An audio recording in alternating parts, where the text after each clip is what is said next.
find it a little refreshing to be able to do that much self-scout and not know what's in front of you, just because you can kind of focus on yourself and yourself only, and not even be able to think about, who you might be playing in the weeks ahead? No, I mean, we want to be playing the Big Ten championship game, and that hurt. So no, it was not a good week. It was an awful week. But we did a lot of that. We looked at self-scout. We looked at Georgia. We looked at up north. Even got ahead on the game plans on those. Just that if we're in this situation, let's not be a week behind. We worked pretty hard on that in all three of those areas, and so it was good to take a hard look at everything that went on this season and figure out where we need to be as we head into this stretch here in December. Fourth row right, Cameron Teague Robinson, The Athletic. Ryan, as you mentioned, the excitement in this building. Like you said, this was an expectation. You guys wanted to play for national championship all year. At what point, or maybe you even talked to them today about it, like, do you let them have that excitement and then flip the switch and say, okay, we have to get to work to go to? I think you just hit it on both ends. That this is an opportunity that we didn't have just 48 hours ago, and now we do. So what do you want to do with it? And the team that prepares the most, the team that maximizes each day as we head into December 31st, the team that's going to win. That's it, and we can control it. Yesterday we were not in control, now we are. And that's going to be the challenge. So super exciting for our guys. I mean, there was no target yesterday. We like you said, we had nothing to focus on. And then the minute you see your name pop up on that screen, now you got something to work towards. And certainly that was really invigorating for the whole program and exciting. Right next door, Tony Girdman, Buckeye Huddle. Ryan, on ESPN yesterday, you talked about moving forward, you're going to play loose, you're going to be aggressive, you're going to go at people. What does that mean to you, and is that something that you didn't do against Michigan? Or? Yeah, I just think that, when it all gets taken away from you, it makes you just kind of, sit there and realize, that, you're going to have one shot to go play Georgia, whoever team you play, and that we just got to let it all out and let it go. And, there'll be no fear of failure. We're going to go play as hard as we possibly can and be aggressive. But that's the way that we've done it here, and so, but when it almost all gets taken away from you, it's a stark reminder that, you got to make sure that's how you're playing your game. And that's the way that we're going to attack this month. Fourth row middle, Pat Murphy, 24/7 Sports. Ryan, you've talked a lot over the last year or so about the pressure of this program. You can't lose and those type of things. Yeah. For you personally, another loss to Michigan, but now you get this chance to prove something on a bigger level, a different level. How do you feel that as opposed to everything else that you talked about? It's an opportunity that, that you weren't guaranteed, and now you have it. And so what are we going to do with it? That's all I keep thinking about, is that this is an opportunity that wasn't guaranteed, and now we do have it. So let's go do it. And certainly a lot of people counted us out, and here we are. So I kind of like being in this role, but now we got to go do something with it. Doesn't mean anything if we don't do anything. Just being upset or having a second opportunity is not going to mean anything if we don't do anything with it. But what an unbelievable chance. Go do something real special. Second row middle, Nathan Baird, Cleveland.com. You've used kind of that concept of the underdog in the past. Maybe sometimes even when you guys weren't an underdog, Yeah. you've leaned on that a little bit. Well, now you are. I mean, Georgia's defending national champion. You clearly would be the underdog against Michigan in most cases. How does that sort of change? Does that change the mindset this week? Is it something you have already felt around here a little bit, that there's a different chip on the shoulder? I think we'll see as the month goes on, but I hear what you're saying, and they're a very, very good team. They're defending national champs. So they, just put 50 on LSU in the SEC championship game. They're a very good team, and so we're going to have to be on our game. We have to play really good, and so we'll see as the preparation goes. But these guys obviously are going to have our guys' attention in a big way, and they know how they have to play in order to win this game. But I mean, how fun is this going to be to go play down there? I mean, with a team that's just had it all taken away from them, but now they have an opportunity again. So just excited to get to work here. Third row right, Dylan Davis, Delaware Gazette. I know on ESPN today you said that you'd have an update on Jackson in the coming days. Yeah. Is that a decision of whether he's going to play because whether he was going to opt in, or is that still a physical matter? Both. Both. Yeah. Welcome back to the fold, Whitney Harding, WCMH, over to the far right. Speaking of that, Ryan, how important is it going to be this next month to get not just Jackson, but everybody healthy, not just physically, but mentally after what happened last week? Yeah, I mean, I think, Jackson we'll see, but everybody else, I think we should have. And that was a little bit part of the story, a little bit this year, and to be at full strength or almost at full strength is going to be important to go beat these guys. So great to get a couple weeks, and even last week got a little bit more rest. And I think that the running back position, especially those guys, it was hard for them. There's nobody that wanted to get on the field more than Trey and Mayan, but they just had some things that were just limiting what they could do. And I give a lot of credit for keep trying every week, but it was just, there's two things. There's one, you can get bruised, or you can get kind of hurt. There's things where you get injured that you just physically can't do it, and it gets frustrating. This allows us some time to heal from those, so that we can hopefully get some of that stuff behind us, so we can have a full strength team going into it. And it's a lot of different positions, but I give those guys a lot of credit for trying it every week and getting out there and grinding through it. But it'll be nice to have be at full strength. Right in front of him, and Whitney, Adam King, WBNS 10 TV. Coach, you've used the term scars a lot with these guys from Oregon, Michigan last year. This is probably one of the deeper scars this program's faced in a while, but you have an opportunity to immediately heal it. What is the mindset right now around the Woody? I mean, just 2 days ago, I'm sure it wasn't, it was as solemn as it's been. How do you immediately flip the page like that? Well, we talked about it midweek when we went out to practice, and a couple guys, and, we talked to the team about, if this happens over the weekend, don't wake up again on Sunday and be like surprised that this is happening. Like this is going to happen, and we're going to have an opportunity, and when that opportunity comes, we got to be ready to roll. And it's all kind of happened the way that we thought it would. And so now we just got to go run with it and go do it. And again, I keep saying opportunity because if you think about what could be, what an amazing story this could be. But I think our guys understand that. They know what happened, and they know what could happen. So at the the goal was to be in this situation, not fourth, not whatever, but not to lose that game, but to be in the CFP. We're in the CFP.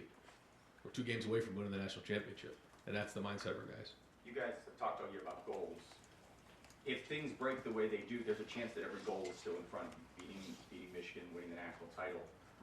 Is that surreal to think about, to kind of put in perspective where you were just a week ago? Yeah, but what matters is if we play better. That's it. I mean, we have to play better on offense. We have to play better on defense. We have to play better on special teams. And if we do, then it'll give ourselves a chance to do that. So we're not going to dream and do all those types of things. We got to get back to work and make sure that we're playing better in all 3 phases and executing better and playing really, really fast. Front row, middle, Joey Kaufman, Columbus Dispatch. Ryan, I have the seating, the rankings fall a certain way that possibly you guys could have edged TCU to that 3rd spot and set up a rematch in Michigan in round 1. How would you have felt about that? Or would you just be glad to get in anyway, no matter what? Or what would have liked to have that game back to back? Yeah, I mean, it was out of our hands. So, I think that's the thing that hurt the most is that, you weren't in control of everything that went on because of that game. So, wherever they put us, and we were ready to play. And, we got to win them both anyways to go do it. So, we got to take care of business in this first game and go from there. All that stuff's kind of out of our control. Over to the right, Don Taberry, WBNS 10 TV.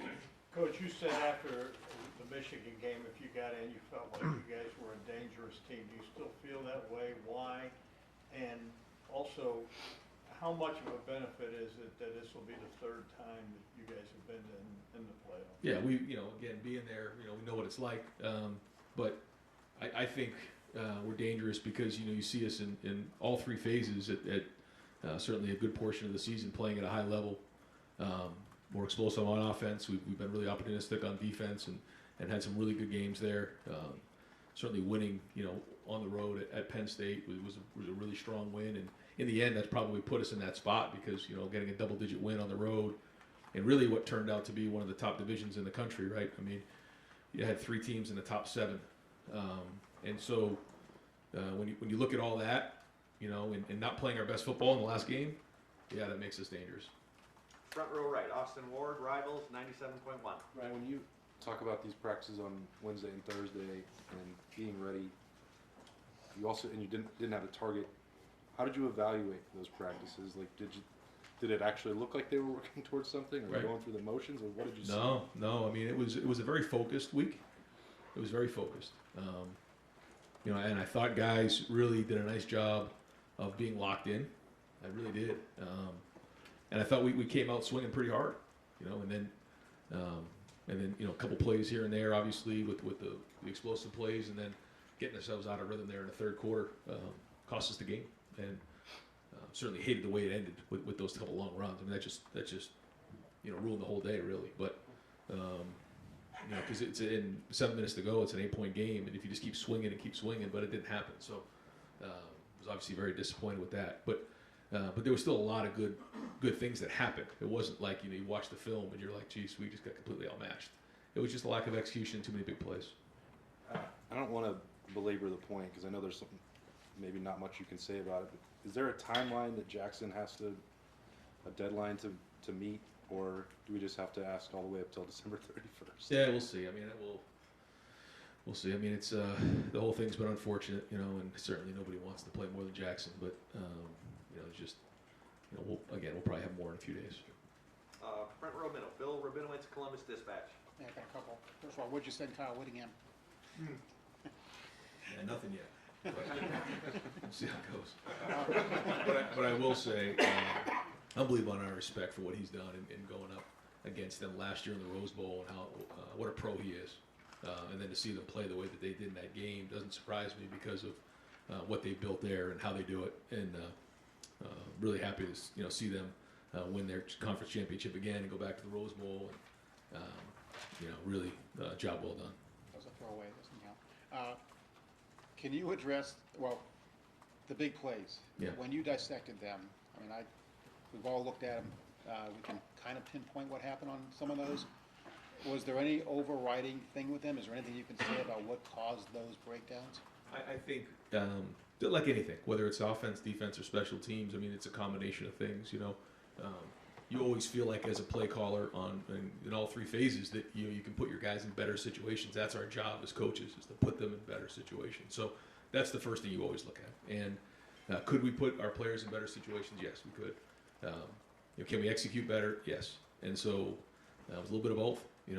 Certainly on the zero blitz there, the ball came out, and I didn't quite make that play, and there was a couple shots down the field, and really in the first half there was those two passes that got away from us. But that's in matchup games like that, it comes down to one or two plays. It ended up being 4 or 5, and then on offense, we shot ourselves in the foot with some penalties, and again, looking at some calls you'd like to have back, some things we didn't, a couple false starts. Got us out of rhythm a little bit. We got to do a better job on third down. So, I mean, there's a litany of things that we identified that we have to do a better job of. And what can you say about what we all think was the fake punt? What happened on that play? Yeah, I'd rather not get into it. I think, you guys have now seen that it was. And, at the end of the day, it just didn't get done. So. Second row left, Steve Hellwagen, 24/7 Sports. Yeah, Bill took a lot of what I was going to ask about. I guess you had 5 of those plays go for 45 yards or longer. You watched the game last night with Georgia. They put up 50 points and looked like were doing it in 3, 4, 5 play drives. They were hitting some jump plays there too. Just, I don't know, how important is it in this game to be letter perfect with calls, execution, etc., or you're going to be looking at another 50-point game going up on the board probably? I think when you look at the CFP, and I don't know where it was based off of last year, but I think the winning team usually scores, 49 to 50 points. So, we got to play well on offense. Like you said, everything's going to have to be on point. Execution's going to have to be on point. Game plan will have to be on point. And, I think about the game we played against Clemson. It was, I think we had 49 or something like that. So, you're going to have to score points against a team like this, that's for sure. Second row middle, Doug Lesmerises, Cleveland.com. This question is basically, can you take us through the last 190 hours of your life? But specifically, how tough was it Saturday night, immediately afterward? When did you really start to think about, hey, we could get in? And then where did you watch the USC-Utah game, and how did you watch the USC-Utah game? Yeah, I mean, you can imagine what that was like, or maybe you can't, but it was awful.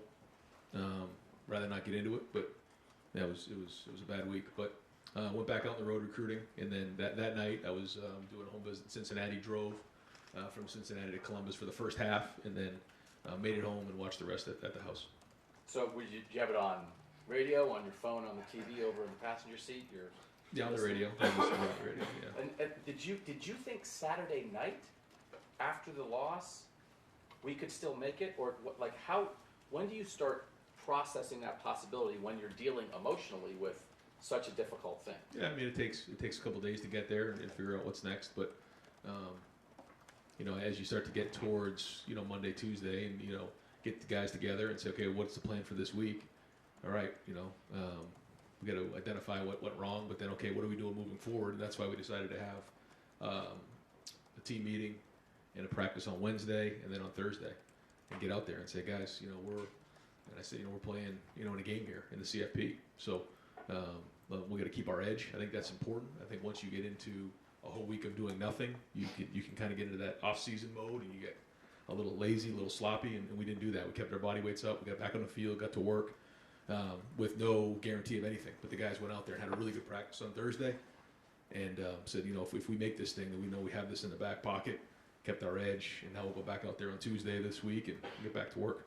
And I just so we have the lens of this, when you're practicing, it's not necessarily that like, well, we're going to play a game regardless. It's not we're going to play a bowl or a playoff game. We're going to play again. You're practicing Wednesday and Thursday with, this is a playoff practice. Yeah, we're playing in the CFP. You got it. All right, and we'll wrap it up with front row right, Tim May, Letterman Row. Thank you. Sorry I had to leave a second ago. What burns at you more when you hear the nitpicking and the catchphrases that have gone on since that game a week and a half ago? Too timid play calling, giving up this new 4-2-5 defense. I don't really, I don't listen to that stuff. Yeah, but I mean, because if I did, then, you know, obviously it'd drive you insane. So you can't do that. So just put your phone away and move forward and try to coach the team. Can I ask one quick follow up on it? Do you think y'all were too timid in your play calling? No, I mean, listen, you look at everything and, you know, you try to go back and figure out what went wrong. You know what I'm saying? So, yeah, there's certain things that you want to have back always, you know, and then there's a lot of areas that you got to, you know, look at and figure out how you can do it better. That's the bottom line. Yeah, and the reason I'm asking that is 27 points against Oregon. I think it was 27 against Michigan, 23 against Michigan. Those are y'all's 3 losses in the last 2 years. Obviously, you look at the big plays given up defensively, but offensively, what has been your challenge, I guess, to your offense going into heading forward now? Well, I think it's just that we talked about is, you know, in these big games, whether it's a CFP or in a game like that, typically the team that wins is north of 40 points. And so, you know, that's kind of the goal. And if we're not getting that and scoring at that rate, then we put ourselves at risk of on offense relying on the defense, which, you know, that's okay too, is to rely on your defense. And I think, you know, defensively we got to play better. But on the offensive mindset has to be that you need to be in that 40 to 50 range to go win these games. And you touched on this a little bit a minute ago. What does it say about the Big Ten? Y'all have 2 teams in. Yeah. I think it's great. I mean, yeah, and obviously Penn State's sitting right there also. Yeah, I mean, 3 teams in the Big Ten East in the top 7. I think Penn State ended up 7. So, and I think they had a great year. You know, they did some really good things. So, I think it's great for the Big Ten. I think it was, you know, it's the whole Big Ten conference this year is hard. And we play 9 conference games. So when you look at the number of wins in the conference, you know, there's going to be one more loss on everybody's record. Obviously, one more win, but that's a challenge. And then, you know, playing a 10th game is also part of it too. When you know you have a non-conference opponent like Penn State had Auburn, you know, we had Notre Dame. I mean, that all matters, you know. And so, you know, the gauntlet of that at the end of the season, you know, I think makes us strong. But great to see the Big Ten have 2 teams here in the CFP. And one last thing for me. When I say Georgia, what comes to mind? What comes to mind for me is a violent defensive front. I mean, they seem to play that way. Big guys. Offensively, they like to, you know, control the ball, et cetera, that 12 personnel, et cetera. When I say Georgia, what comes to mind? Well, it comes to mind is, you know, very, like you said, a lot of talent, a lot of good players, but very well coached too, both offense and defense. You know, Kirby's done a great job. He's got a really good staff there, and Coach Munkin's done a really good job on offense this season. And you know, like you said, they play with those 2 tight ends that you know, put you in stress in different areas, and you know, they run the ball and they're physical, but they do a great job. And Bennett really runs the whole thing. So big challenge. That's why they're defending champs and undefeated this season. Thanks, man. Coach.